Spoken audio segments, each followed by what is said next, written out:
Hello and a warm welcome to Granada Reports, live with the latest across the northwest. Hello, thanks for joining us on the programme this evening.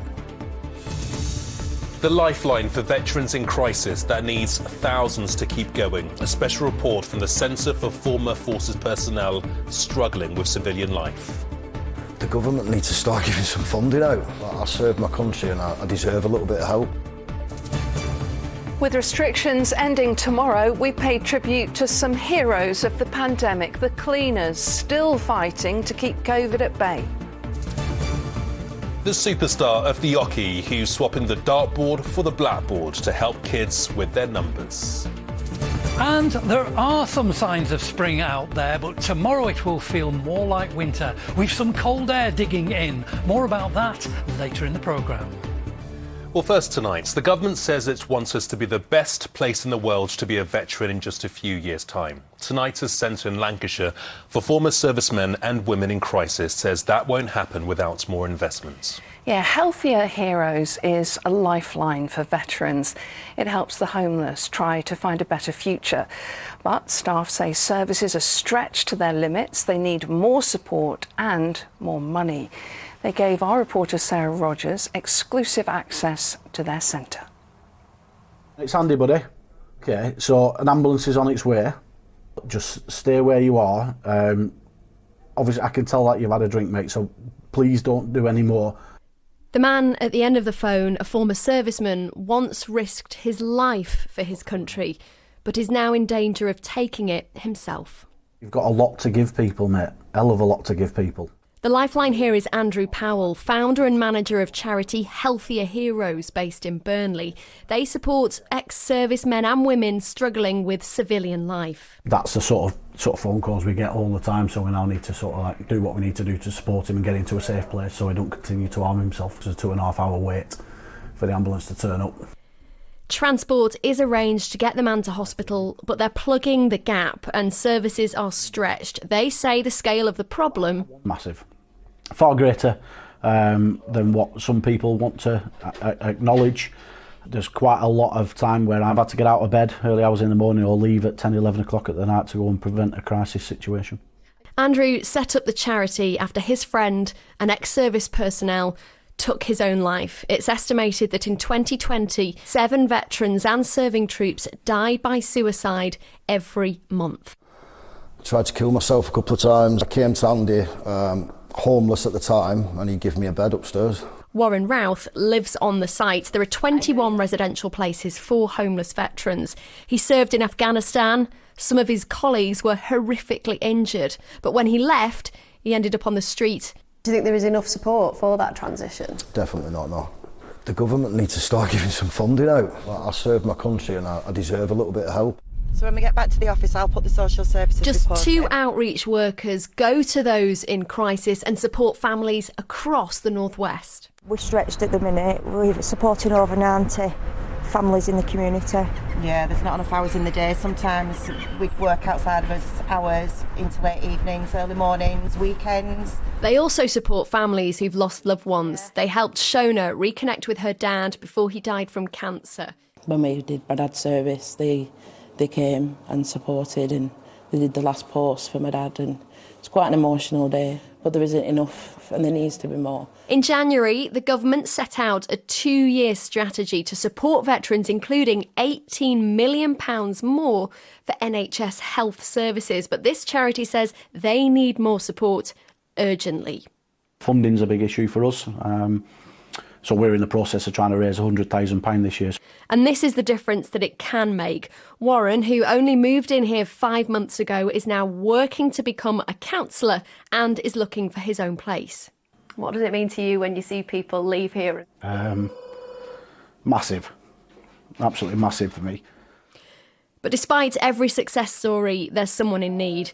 The man in crisis was taken to hospital, he's safe and is being cared for.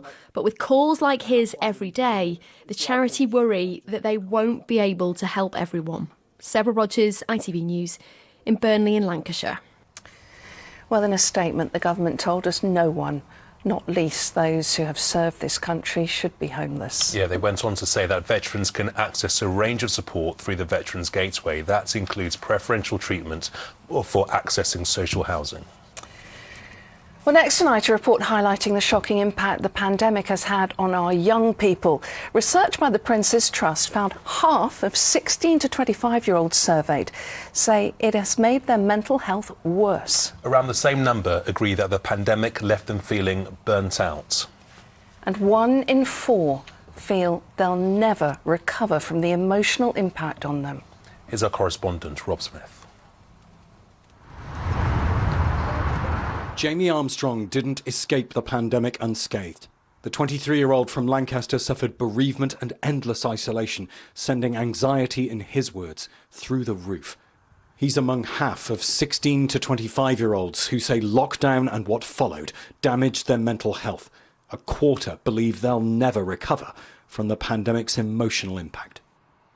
I am really not surprised because I don't think I know even one person that hasn't struggled with their mental health. I think with the first lockdown, it was a lot to do with the lack of understanding and not really knowing what was going on because I'd not experienced anything like that before, like a lot of people. Molly Trenwith from Wigan struggled as well.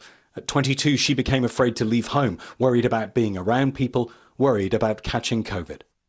I already had anxiety and stuff all my life anyway, so it made it worse because I was terrified of leaving the house, absolutely terrified.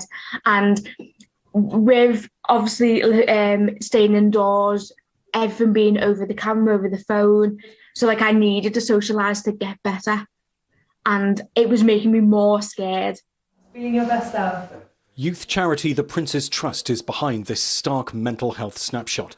For 13 years, it's asked young people in the Northwest and beyond how happy, how confident they are. It believes society has to do more to stop next year's snapshot being even worse.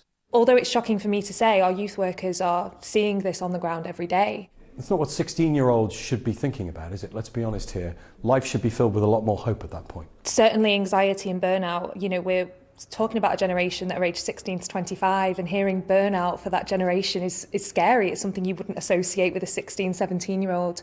And it's scary to see that at this point in their lives, they're already feeling so beaten and downtrodden by society and the impact of the pandemic itself. Jamie's in a much better place thanks to the Trust and his local fire service helping him learn new skills. For him and many others, learning what it's like in his shoes may make a difference too. Rob Smith, ITV News, Lancaster. Well, the government says it has committed an additional £500 million to support those most affected by the pandemic, including £79 million for children's mental health services. In other news, and the man who splits his time between Manchester and Kiev says lots of expats in Ukraine aren't able to meet the requirements of the visa system, and it's leaving them stuck there despite the danger of a Russian invasion. The Foreign Office is urging all British nationals to get out, and a state of emergency has been declared there today. A lot of British people, certainly the ones that I know here, again, they have their lives, they have their friends, they have their families, they have their jobs. They can't simply pack up and go. The requirements for the family migrant visa is that you have to have been living with your partner for 2 years. So they may simply not qualify, and they have no option but to stay with their partner and continue to support them. Greater Manchester Police have released footage showing the moment a man armed with a grenade and a gun was arrested. Police! Police! What do you have on you at the moment? I think it's a grenade. You think you've got a grenade? Yeah. Joseph Gray was stopped as part of an investigation into an organised crime group. He was jailed last year for 8.5 years for firearms offences and drugs and money laundering.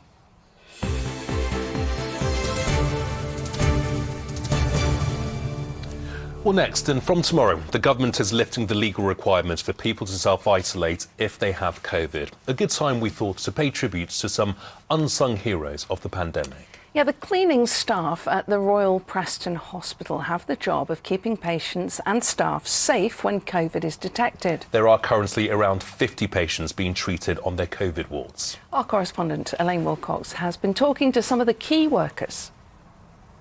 Armed with masks, cloths and detergents, these are the staff fighting to keep COVID at bay. Actually, I was terrified on the beginning. It was really hard. The cleaning teams are often the first people to enter a room after COVID's been detected.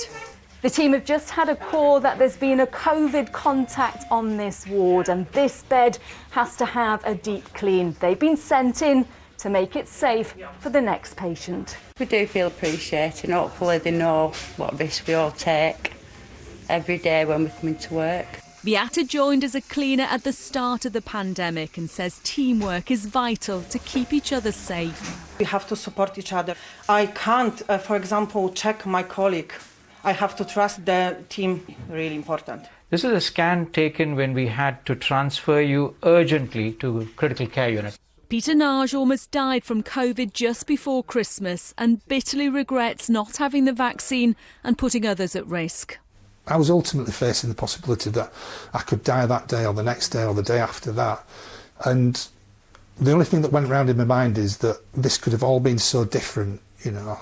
This could have all been so different for me, for my family, for the hospital, for everyone else, if I'd have taken my vaccines. Every time a patient arrives, it takes 7 minutes to clean the ambulance. With the easing of COVID restrictions, medics warn the virus still hasn't gone away, and key workers are still being exposed to the virus. They were there day in, day out, cleaning several times during the day, and every time we went into the bay, they were exposing themselves to the dangers of COVID. There was no escape for them, just like the nurses and everybody else in the team. For the domestic teams, they say COVID has brought them a newfound respect. I think they know now that they absolutely depend on us for quite a lot of things to keep the wards opened and keep the patients safe. There's still no let-up for those working around the clock and whose jobs are more important than ever. Elaine Wilcox, ITV News, Preston. Yeah, well done to them. Still to come on the programme. The chef who's made a bit of the Northwest history is live to tell us how. And I'll be cooking up a forecast a little later in the programme. Today, though, it was a blustery old day as the tide came in at Arnside. I'll have a detailed forecast a little later. And Mary has details of the ITV News. Coming up, a state of emergency is to be declared in Ukraine as its citizens are urged to leave Russia. While President Putin celebrates a military holiday at home, the West promises further sanctions to deter Russian aggression. Also tonight, after our shocking investigations into social housing in Britain, an admission from the Housing Secretary that the government has failed tenants. Plus, we will have the very latest on the floods, which are still threatening homes in parts of England. Well, do join me for those stories and more at 6:30. Now, the happiest chef in the region has been chatting about how he's made history. His restaurant is in Cumbria, and it's the first in the north of England to be awarded 3 Michelin stars. Yeah, it's Longclume, of course, in the village of Cartmel. It was started by Simon Rogan 20 years ago. It has its own farm producing fruit and veg and was praised for its superbly crafted dishes. We're delighted to welcome Simon to Granada Report. So, Simon, welcome to the programme. What was it like when you found out that you'd won that 3rd star? Obviously, we're ecstatic. You know, every chef or every aspiring chef has a dream of maybe achieving 3 stars one day. So to get it was just absolutely unbelievable. And yeah, we're all obviously very excited and really on cloud 9 at the moment. It's still sinking in. It's been barely a week now, but from the response I've had from all around the world, it's really starting to hit home. Fantastic, and it couldn't come at a better time, really, at the end of the pandemic. How did you cope through lockdown? Well, I mean, we obviously the lockdown. We were aided by the government for with furlough and stuff like that. But born out of lockdown was our at-home business, which is now a fairly stable wing of our company, which is doing very well even out of lockdown. So, the at-home business. If you told me I would be doing that 2 years ago and it would be an essential part of our business, I wouldn't have believed you. So that was born, obviously, but because everyone wanted to sort of, celebrate when we came out of lockdown, the lakes was very, very busy. Longclume was fully booked from the very first service. So, it's been a busy time, confusing time, but we managed to keep hold of our team. That was the main thing. And we've added when we've reopened as well. So to gain consistency, that was a very, very important factor. And for me as well, it's the first time since 2011 I've not been going around the world travelling. I wasn't able to travel, so I was with my team in Cartmel literally for 2 years, lunch and dinner every single day of the week. And Simon, your passion for cooking really does shine through in what you produce and what you put on the table for the diners. Have you always been surrounded by food? Were you the one that was cooking at home when you were younger? Is that where your love for cooking came from? Absolutely. I had working class parents. I used to come home from school and cook the family meal for when they got home. My dad was a fruit and vegetable salesman, so he used to come home with loads of goodies at the end of the week. More often than not, I didn't know what they were. That inspired the inquisitive nature in me to find out what they were and how you cook them. So that got a real love of cookery, and then I got a part-time job in a Greek restaurant at the age of 13, and the rest is history. I was on the way. Dare I ask, do you have a favourite dish on tonight's menu? I don't really have favourite dishes. I mean, I love my menu as a whole product, but I suppose it's a very poignant dish on the menu at the moment, which is our last bite on the menu. It's a dessert. It's called Anvil. It's a caramel miso mousse, which is sprayed with a bronze colour. So it's a real tribute to our building's past, which is a 13th century smithy. So it's got a little anvil on there, and it's also got the 20 years on there, because obviously it's our 20-year anniversary this year. So to get 3 Michelin stars on a 20th anniversary is just fantastic. Well, Simon, all of our congratulations from all of us here on the team. We're very proud of those stars coming to the Northwest. Thank you and well done. Yeah. We're proud to be here. Thank you very much. Thank you. Total pleasure. I love that concentration in the kitchen behind as well. On to sport now, and a huge night in Manchester United season, Chris. Yeah, the Champions League is their last hope of silverware this season. Tonight they face Atletico Madrid in the Wanda Metropolitano Stadium, so Real Madrid legend Cristiano Ronaldo can expect a hostile reception. There had been talk of a rift in the United dressing room, with some players wanting Ronaldo to take over as captain, but Bruno Fernandes says the players showed they were united behind Harry Maguire after his goal at the weekend. I'm seeing Paul running behind him, sliding on his knees. Happy for him, everyone. I was slapping his head and saying that finally you score with that big head. So I think honestly it's just people trying to complain and making histories about this club, because we know that when someone talk about this club or about some player of this club, they go around the world with their voice, and is that something that they want? So for us means nothing. Well, there's also a huge moment in the race for another trophy. Liverpool can close the gap on Premier League leaders Manchester City to just 3 points tonight. They take on Leeds at Anfield, looking for their 9th straight win. Jurgen Klopp believes keeping that run going until the last game of the season is their only chance of reclaiming the title. What do you mean with the title race? We have so many games to play, and yes, if we could win them all, it's a title race. If you now just think about it, and everybody thinks, well, now we are close and only 3 points. No, it's 6 points, and we play Leeds. So I'm just not made for it. I cannot count points on our account before we played the game. Well, tonight is also a chance for Burnley to move closer to safety at the other end of the table. It's a tough challenge as Spurs arrive at Turf Moor on the back of that win over Manchester City. But Burnley are on a high too after their first win since October, a result Sean Dyche says has been coming for a while. I strongly believe it has, and it's been difficult for me as well, because I've been harping on about it all season, and you know what it's like. People can say, well, you keep saying that. You've got to show that it is there.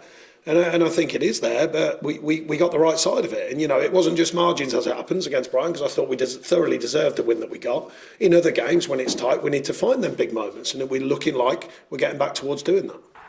Now to the superstar of the hockey and the school which has swapped the blackboard for the dartboard. World Championship runner-up Michael Smith has returned to his old school in St Helens, where he's been using darts to help pupils' numeracy. But would it send pupils straight to the double top of the class? David Chisnall went to find out. As one of the world's best darts players, Michael Bully Boy Smith is used to playing in front of big crowds. But it was a much smaller, select crowd watching him on the hockey as he returned to his old school in St Helens to help out in a maths lesson with a difference. His son Michael Jr. was among the pupils at Broadoak Primary using arrows to help with their addition. Well, Michael, how weird has this been back at your old school? Yeah, it's the second time in 20 years I've been inside, but every day I drop Junior off for school, but it's weird being back here. Are you getting flashbacks from being a youngster? Yeah, especially I used to get dragged across the hall here into the headmaster's office, so it's not being nice now. All the teachers are being nice to me, so it's a bit different from when I used to be here.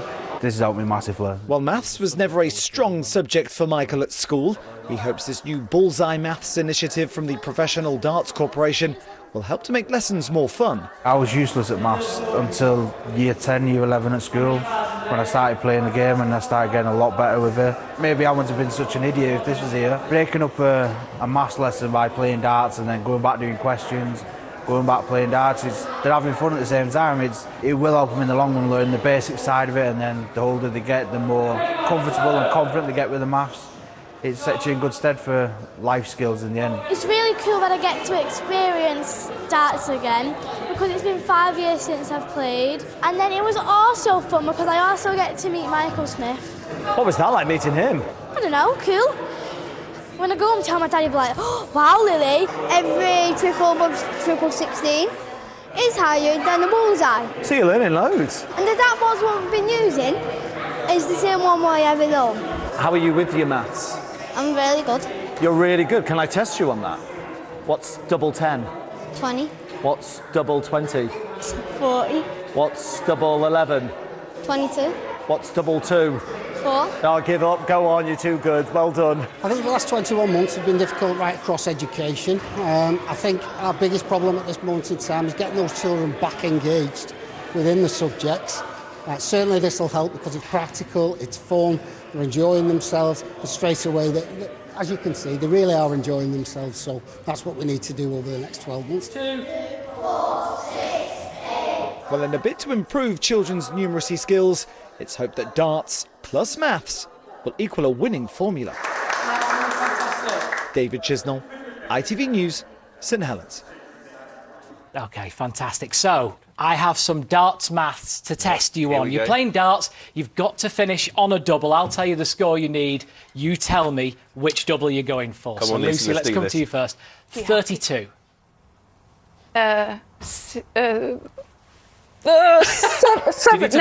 16. 16 is right. Gamal, 24. Too much pressure. 12. Yeah. Lucy, what about 38? 19. 19 is right. Well done. And tomorrow we'll come on to trebles. No, don't even think about it. It's the quiz pressure. shows always look so easy. John's got the weather. That sunshine really made your eyeshadow pop, you know? And you put the wipe in the bin, not the toilet. United Utilities sponsors ITV Granada weather. Go ahead, Queen. Hello again. Well, a real mixed bag of weather today. All sorts of things. We've had cloudy skies here at Parbold over Lancashire. You can just see an odd bright interval there. A mixture of sunshine and showers gave rainbows for some of us, like at Gisborne up the Ribble Valley here. And gusts of 50 miles per hour at the coast, which is great if you like that kind of thing. So this is where we are at the moment. Those tight isobars indicating those strong southwesterly winds. That band of rain is a cold front that's passing through us now, introducing much colder and windier conditions again from the northwest for tomorrow. So back to the here and now. As I say, a band of rain passing through, heavy but fairly short-lived. It shouldn't last too long as it moves through. That's the cold front introducing much colder air overnight tonight. A number of showers passing through, turning increasingly wintry, especially over the tops, and low temperatures around 0 Celsius. There are your sun times for tomorrow, up at 7:11 and down again at 5:38. So sunshine and showers tomorrow, quite a number of showers, and again those are wintry. Hail, sleet, snow mixed in, maybe even a rumble or two of thunder, but there will be some sunshine as well, but it will be bitterly cold in that wind. Gusts 50 miles per hour again, top temperatures only around 5 or 6 Celsius. And 1 or 2 further showers, wintry showers to come through tomorrow evening. By the time we get to Friday though, those showers are dying out, and under a ridge of high pressure it should be a half decent day. Pretty much dry, plenty of sunshine, top temperatures 8 Celsius. Into the weekend, it's going to be mostly dry, but quite cloudy. That's it. Have a nice evening. United Utilities sponsors ITV Granada weather. Those eyebrows are unreal. Thanks, John. After our chat with Simon, a lot of you have been telling us about your favourite teas. Michael Brown in Accrington says potato pie. For Noel Hughes, it's chilli chicken and chips made by his wife Sharon. And Carl says you can't beat fish, chips and mushy peas from a good chippy. My favourite is oven chips. Love it. Love it. I'm hungry now. Good night. Bye-bye.